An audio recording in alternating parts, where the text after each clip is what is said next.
السلام عليكم ورحمة الله تعالى وبركاته. داود القصر وهذا channel كان سيال كميديا قلوبنا هو وين ما انتم حاكليين هذا نبرد دعاء وكبر فاز الموشن حلك لو قادر ربي madaxweyne Donald Trump oo ku hanjabay inuu militarigu adeegsan doono dibadbaxyaasha Mareykanka qodobadaas oo faahfaahinaya go'do ku muqdoontaan wararkeena magacaygu waa maslaxa nasiifadna dan u cusubta channel-kan subscribe noo saar si aad u socoto wararkeena iyo warbixinadeena ugu dambeysay adigoo maasan haatan ku soo dhawaad warkii faahfaahsan hogaamiyaha aqlabiyadda baarlamaanka ee Kenya Aadan Barre Ducaale ayaa maanta ka badbaaday qorshahan la doonayay in xilka loo qaado kadib markii isbahaysiga ayaa talada ee Kenya uu isbedelo ku sameeyay xubnaha ka tirsan ee jagooyin kala duwan ka haya labada aqal ee baarlamaanka iyo senatarka. Ducaale ayaa sheegay in sababta ugu badbaaday in xilka qaadista ay tahay in xubnaha ka tirsan xisbiga ay kalsooni ku qabaan shaqada uu ka hayo baarlamaanka. Ducaale ayaa sidoo kale sheegay in kursiga uusan ku sii fadhin doonin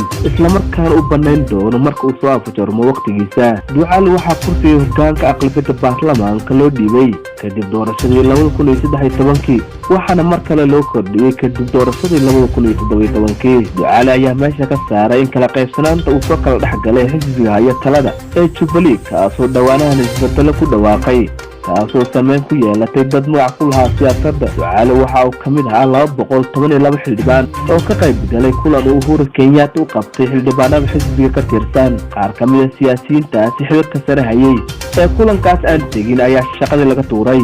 Ducaale oo sidoo kale ah xildhibaanka degmada Garissa ee gobolka Waqooyi Bari ayaa lagu tilmaamaa inuu yahay shakhsiga saddexaad ee ugu awoodda badan dowladda Kenya marka laga soo tago madaxweynaha iyo madaxweyne ku-xigeenka.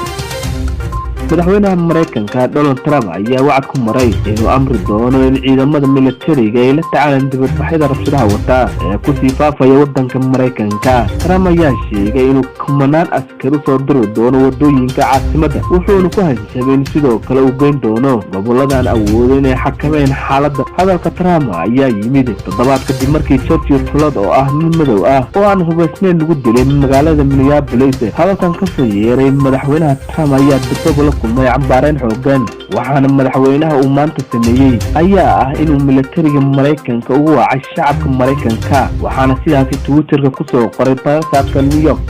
gudahantaas ku soo gabagabeynayna wararkeena maanta warkayga inta kulmi doono waxaan kaga tagay sidaas iyo amaana Allah.